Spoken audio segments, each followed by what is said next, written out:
Hello everyone and welcome to SUNUP. I'm Lyndall Stout. We've really been enjoying these cooler temperatures the past few days, a sure sign that it's almost time to plant winter wheat and canola. Today we begin talking about wheat seed and what producers face in the weeks ahead with Jeff Edwards, our small grains extension specialist.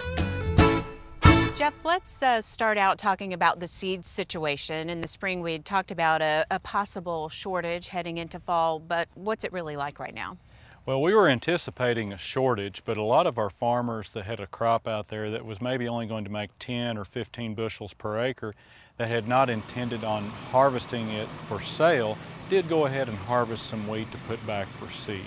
So I don't think we're quite as short as what we thought we would be. In conversations with our certified seed producers, there's still quite a bit of seed available.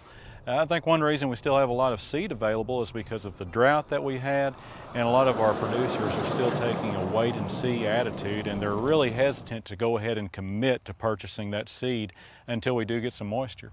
And let's talk about that heading into planting time in the next few weeks. We had a really rough summer. We've talked about the drought at length. What are some of the concerns that producers have, and what are some of the challenges that they're going to face moving forward? The biggest challenge we have right now is that we are right in the middle of our window for planting dual-purpose wheat. Normally the drills would be rolling this time of year and we would be putting seed into the ground, and that's just not happening, especially in southwestern Oklahoma. There are a couple of reasons for that. We're extremely dry, and that's not too uncommon for Oklahoma this time of year, but because we don't have any subsoil moisture, our producers are hesitant to go ahead and plant and dust those seeds in the hopes for rain. So they're holding off. And we've got until around the end of September, 1st of October to get that dual-purpose wheat in the ground. Once we get past that, we're in more of a grain-only situation, and we can go ahead and produce a good grain crop planting in October, but we won't get grazing for cattle, and our cattle producers are really desperate for any type of forage right now. Course, and we've mentioned that a lot.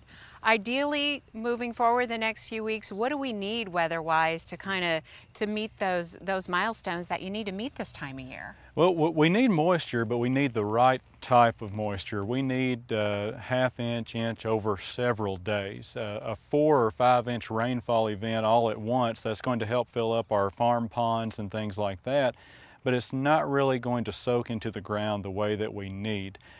We can get a half-inch or an inch of rainfall and it wets the top of the soil, and that's just enough water to get the wheat up, but not enough to sustain it, and that's why people would be really hesitant to plant into that type of a situation.